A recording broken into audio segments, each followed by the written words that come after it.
Okay. Well, thanks for being here, everybody. We've got a nice collection of folks in the Sangha today.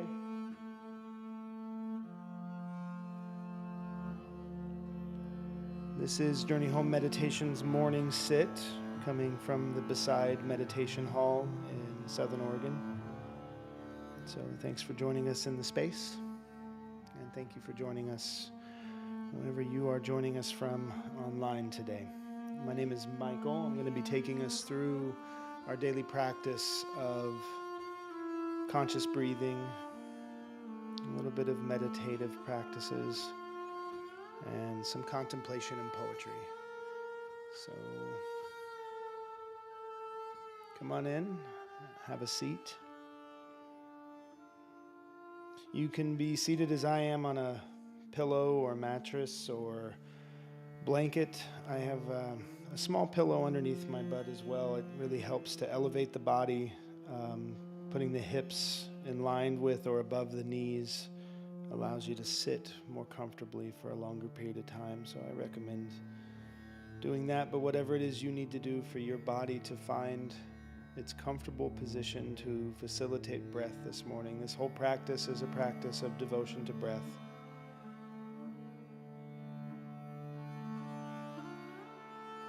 So before we go any further, let's go ahead and just give a few moments to feeling our breath and becoming aware of how our body is responding and reacting to the breath moving in and out today. It's not something we spend a lot of thought on throughout our day, but taking these few moments can be really helpful and really beneficial to our ability to know what we're carrying in the world today, because it's our body, it's our ability to respond and react to others throughout our day that comes from what we are holding inside right now. So just a few moments together. And I'll invite the bell.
So when you're doing this practice, paying attention to any tight places, any stuck places in your body when you're breathing in, if you have a small feeling of pain or discomfort somewhere in your torso, in your chest, in your stomach, your lower back, upper back, wherever it may be as you're breathing in or breathing out, we want to bring our attention now to those places. That tightness, that tension, that's the voice of the body. That's the body's wisdom trying to give us information. And I think most of our culture has designed our interactions to dissociate us from our body, especially from our uncomfortable feelings. But it's our discomfort that clues us in, gives us intuition, and guides us on where to go throughout our day. So when we're dissociated from our bodies, we make decisions and choices in our day that are actually detrimental to ourselves. We eat foods that don't nourish us, but give us anxiety. We participate in physical relationships or interactions with people that otherwise we wouldn't do if we didn't have a sense of dissociation from our bodies. We work way longer than we should in our days and work harder than our bodies want to, and then we are sore at the end of the day. We wake up in pain. All of these things, all of these ways that we dissociate from our bodies lead us away from who we are, and as we do that, we end up feeling these feelings of abandonment. I think abandonment is one of the core feelings of loneliness that we experience in this world, and loneliness is one of the largest epidemics in our country right now. But that abandonment begins when we begin to abandon ourselves. We abandon our own bodies, we abandon our own thoughts and our own emotional bodies. So this practice that we do each morning is a practice of reuniting with our body, with our emotions, with our thoughts, and we bring those all together. And we do that in a kind, loving, and gentle way. So finding those stuck places in your body, that place of tension, anxiety, fear, pain, those uncomfortable feelings. And then we breathe gently into them. So we're going to move into an intentional breathing practice. And this practice is breathing in through the nose to the bottom of the belly, as if you're pulling the air all the way down, right through your body into the earth. This is what it really means to have a deep breath. When I say take a deep breath, what do? Most people generally gulp at the air like they're drowning. But that just incites more anxiety in our body. That gives us the feeling that we're not getting enough. So a deep breath goes deep into the body. It reaches into those deep places, down low. And that pulls our diaphragm downward, and that helps create relaxation and calm in the body. So breathing in through the nose helps make the diaphragm do a little extra work as it pulls downward. And that stretch, that feeling of slight tension in the body actually helps us to release tension. So we're going to breathe in through the nose to the bottom of the belly, and then when we release all of the breath slowly and really contract the body, pushing all of the air out. I'll illustrate just a little bit with a little bit of exaggeration to give you an example. So we breathe in through the nose. The belly fills, not the chest. And we release.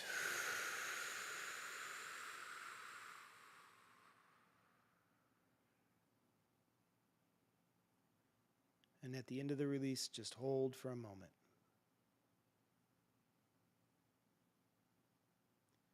Then breathe in.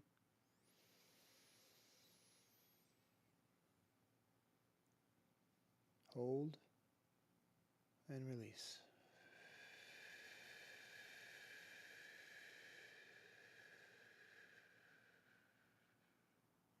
So join with me in those breaths, breathing in.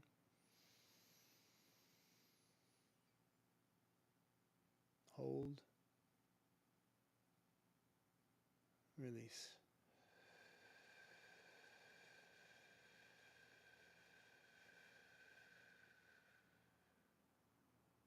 Hold. Breathing in.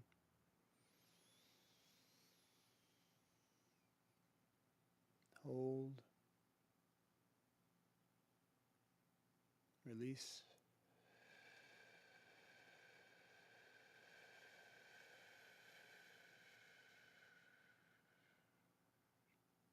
Hold.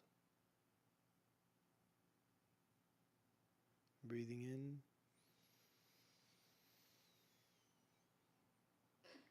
Hold.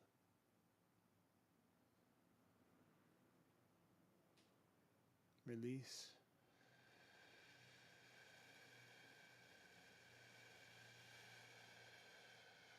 Find your own rhythm. We'll just have a few moments of silent breath.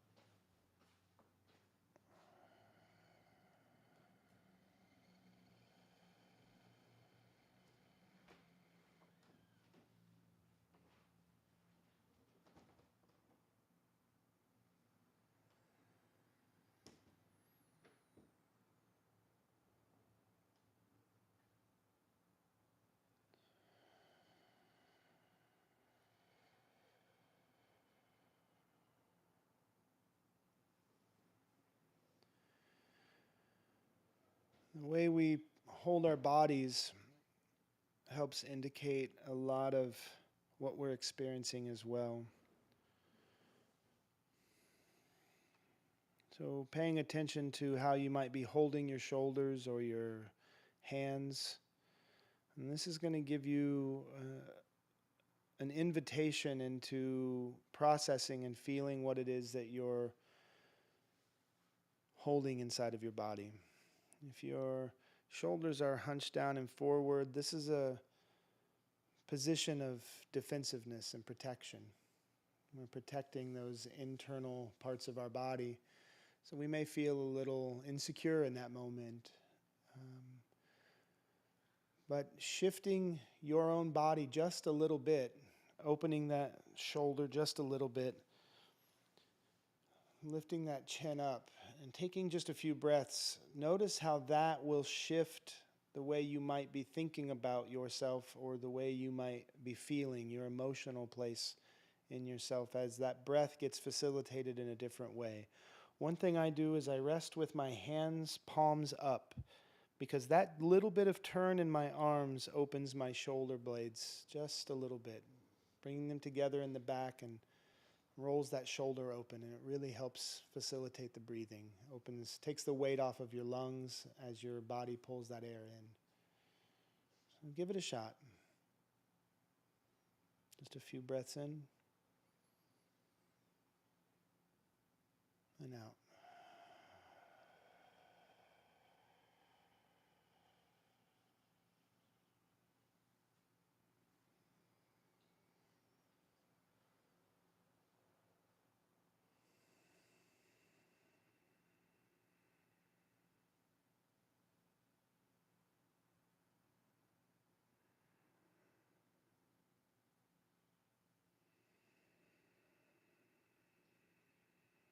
Notice if you're holding tension in your knees, your lower back. And when you breathe in, breathe as if you're inflating a balloon in that tension. And then you breathe out, imagine that tension just going away like the air leaving a balloon.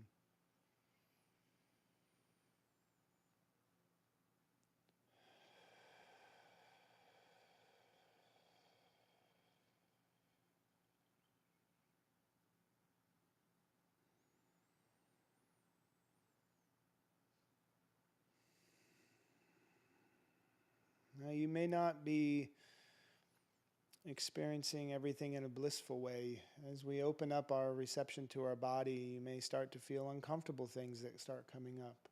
Uncomfortable emotions, uncomfortable thoughts. It's okay, you can sit with those. You're in a safe place right now, and breathing in through the nose to the bottom of the belly is reminding your body that you're in a safe place.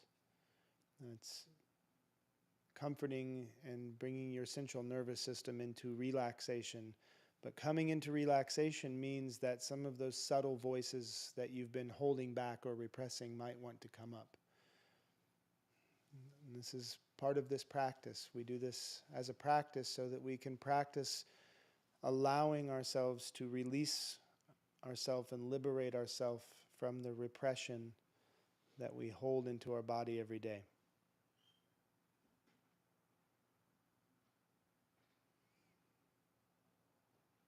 Having these few silent moments, finding stillness in the body is a way to allow those subtle, more quiet voices to be heard. Sometimes it'll come out in a quiver in your chin or a bit of a cry. Sometimes it'll be a laugh. Sometimes it'll come out as a movement of anxiety that's just escaping your body. Whatever it is, you can sit with it right now. You're okay. If you start to feel like it's too much for you, just open your eyes, move your body, and change your thoughts. Think about anything else. But for right now, this is a practice of showing up for yourself. Right now, you are not your own worst enemy. You are your own best friend. So be kind and gentle.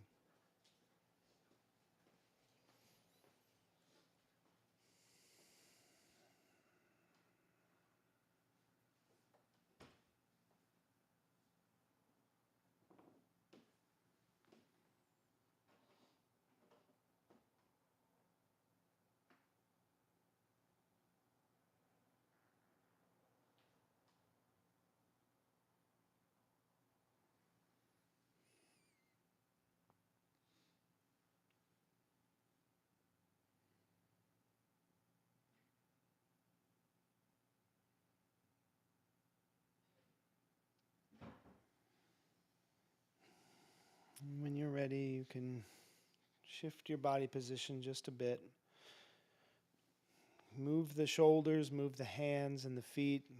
Get some of that stuck energy that may have come out in that breathing practice. Just let it process and move through the body.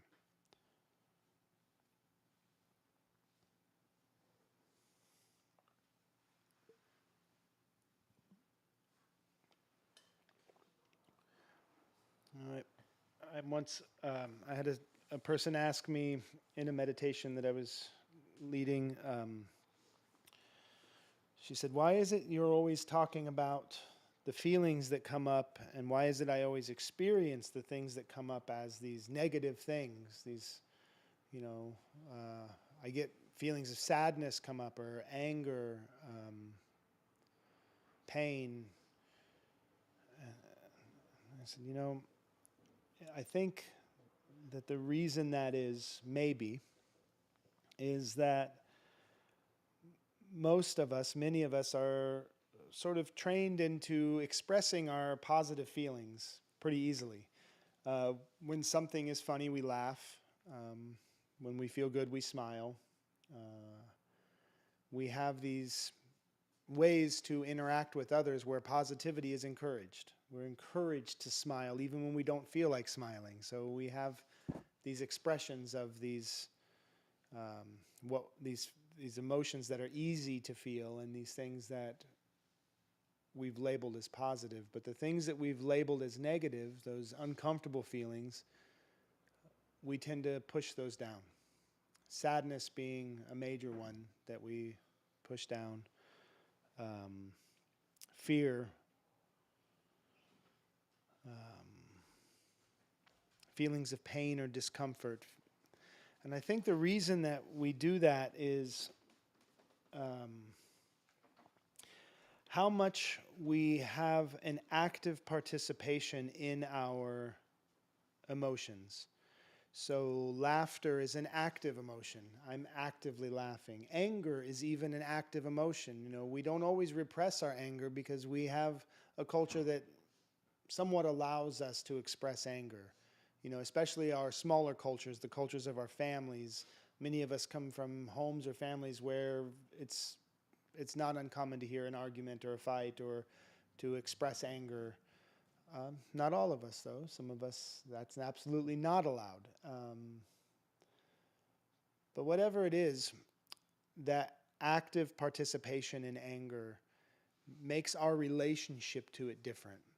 But sadness and feelings of abandonment or rejection, feelings of fear, these are passive feelings. These are feelings that we become the passive recipient of these things. Something makes us sad. Something makes us scared. Something causes us harm. Something abandons us, and we feel powerless in that relationship. I didn't choose for you to break up with me. You chose that. So I'm the abandoned one. I'm passive. And I think that when something is passive in that way, it becomes easier to repress and suppress, to push down into our bodies and swallow it and hold it in and not share it with others, because we equate passivity to weakness. When somebody says they are a pacifist, we joke about them being weak. Like in The Big Lebowski, Walter says that. He says he's told Donnie's a pacifist. He says he has problems. He says, well, other than pacifism? But we joke and we characterize passivity as weakness, as the thing that receives as being weaker than the thing that gives or the thing that causes. So the prey is weaker than the predator in this sense. And this is the way we characterize a lot of our relationship to our emotions. So there's built in an inherent shame or embarrassment about passive feelings. And so we repress those. But I think that a lot of this comes from our relationship to presence, to what it means to be present in the moment with what you're feeling, to be able to show up and arrive. And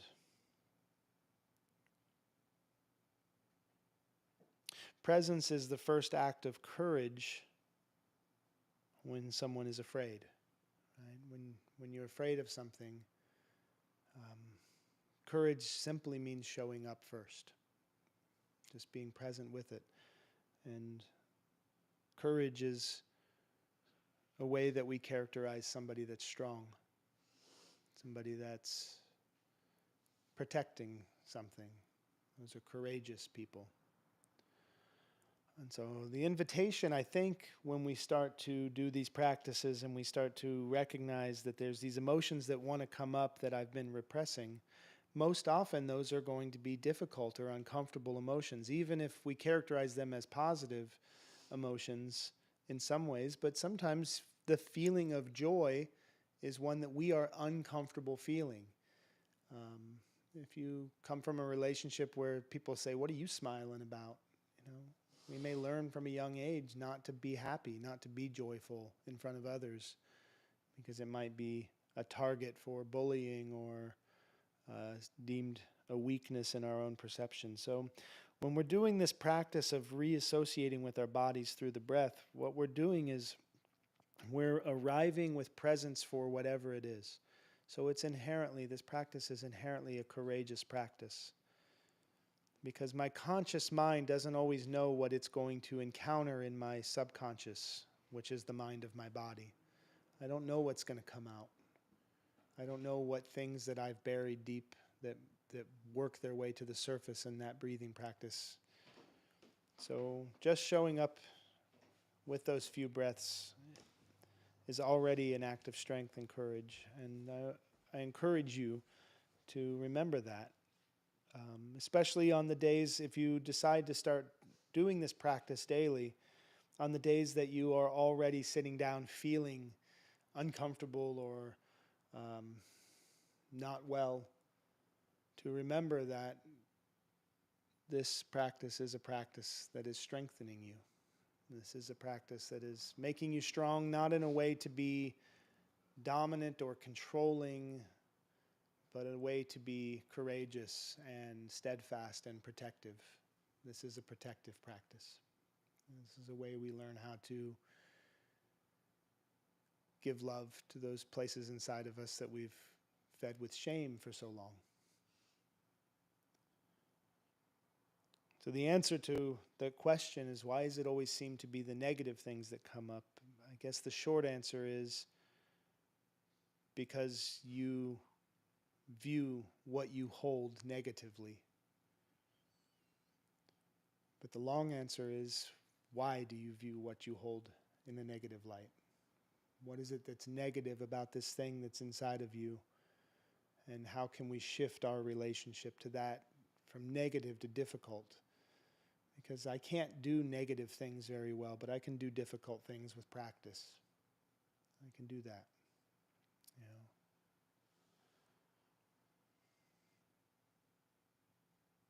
And that's why we call this a practice.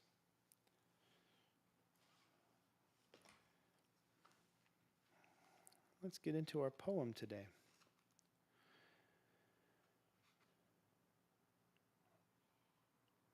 Okay, so we are working through Appalachian Elegy. It's a 66-part poem by bell hooks. Each poem is just numbered 1 through 66. They're not titled, and so that tells us that this is all the parts of a whole. The way that we are doing this is we are not reading ahead. I'm not reading ahead each day. So each day I'm reading a piece that's new to me as well. And I don't know if it necessarily has anything to do with what we've been talking about, but we've been finding what we've been referring to in Journey Home Meditation as the bell hook's magic. Because magically, she somehow has written this book that each day that poem is relevant to what we're talking about. So let's see. We're on number 31 today.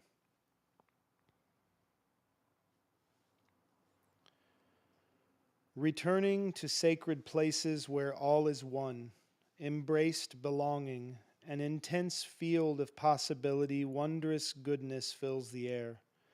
Grant us, great spirits, another chance to reclaim and nurture earth. glorious sky, divine water, in every day the blessing of weather offering change, a constant passing of life into death and back again.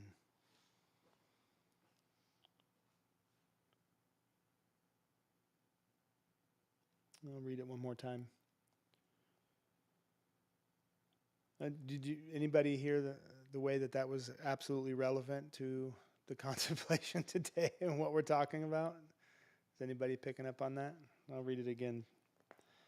Returning to sacred places where all is one, embraced belonging, an intense field of possibility, wondrous goodness fills the air. Grant us, great spirits, another chance to reclaim and nurture earth. Glorious sky, divine water, in every day the blessing of weather offering change, a constant passing of life into death and back again. I mean, to me, it's pretty clear how that relates to exactly what I'm practicing in my own body, this returning to sacred place where all is one, embraced belonging. That word belonging is at the core of the human condition. I think I spent a lot of my life feeling like I didn't belong.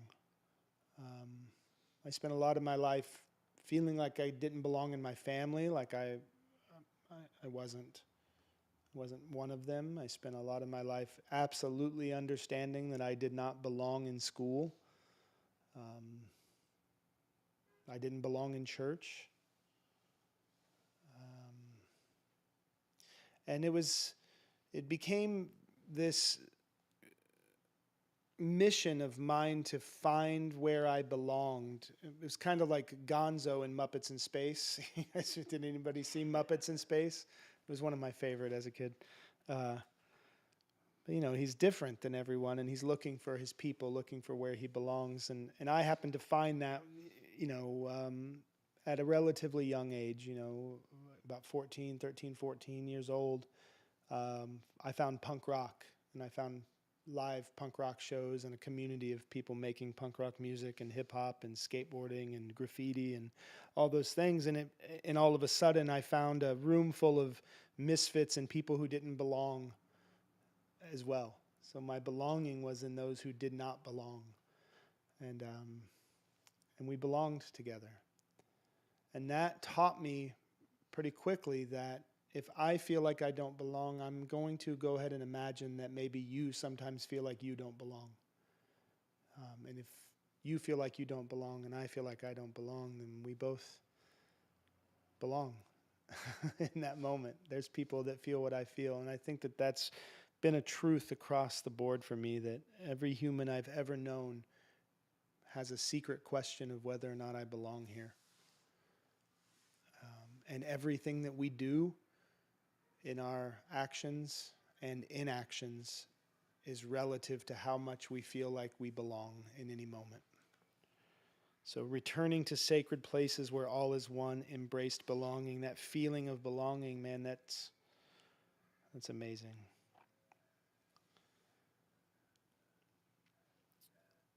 When she says, glorious sky, divine water, in every day the blessing of weather offering change, a constant passing of life into death and back again. I mean, that's the recognition that no matter where you are right now, it's changing. It's changing, it's shifting. And this practice, I think, does anybody else here ever feel like you are trying to live Groundhog Day? You have to be the same every day. You have to fit, a social profile where even if I don't feel like being angry about something, if my friends think I should be angry about this because I was angry about it yesterday, then I'm going to be angry about it today. Or again, this all comes back to our sense of belonging. We wake up in the morning and we put on the same outfits not because it's necessarily what we want to wear, but it's kind of what we expect ourselves to wear, or we do the same thing. We have the same conversations and all these things because there's safety in that. But there's also feeling of longing that comes from that, and a feeling of um, relief when something comes along and creates a change. I know when COVID happened, there was a lot of people expressing a huge amount of relief for the societal upheaval and the change of our daily program. You know, I know that the earth was really grateful that all of a sudden there was, 50% less driving occurring, and the air started to clear, and the waters and the rivers started to be cleaner, and you know, and I think that for a lot of people, the anxiety of not knowing how to maintain their lives the same every day was difficult for them. But when they could release into opening to this change, it became a revelation. So I think that's what Bell Hooks is talking about. But I want to hear what you all have to say. How was your practice today? Fire. Does anybody have any questions or anything that you want to discuss?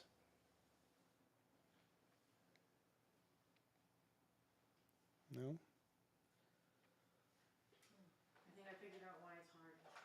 You figured out why it's hard? Yeah, because it's since I'm autistic, it like forces me to like not mask, Mm-hmm. and that's really uncomfortable.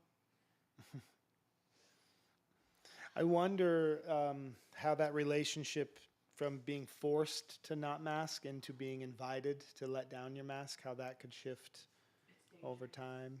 Yeah, It feels dangerous to not mask. yeah. Is there a level of relief as well? I don't know yet. All right. I mean, maybe not. There doesn't have to be. It's again, I think we often characterize these practices as self-help, and we're like getting better. I'm improving every day, but the reality is, it's not about getting better. It's about getting better at feeling who you are. That's one of our mottos, is that if we want to feel better, we have to get better at feeling. That means to feel better, I have to be able to feel sad really well. I have to get good at being sad. I have to get good at being miserable. Because when I feel miserable and I'm not any good at it, I'll do anything I can to not feel that way. And that becomes really dangerous. Dissociation. Yeah. Or worse. Permanent dissociation. Yeah. Well, thank you all for being here today. Yeah. It's really good to see all your faces in here this morning and share these practices with you all. I look forward to building a relationship with this practice with you if you're interested. So come back. Yeah. And I want to say thanks to everybody out here who's been listening and participating.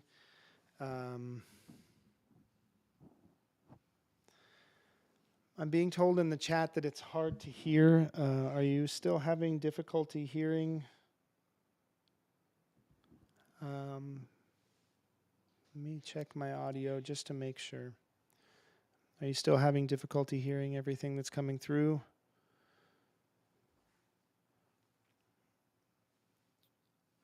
I don't know. But thank you very much for being here, everyone. Remember to share and tag a friend in this practice, and come over to Substack. Create a free Substack account and subscribe there. It's free, and it's a great platform that gets us away from the tainted algorithms of social media.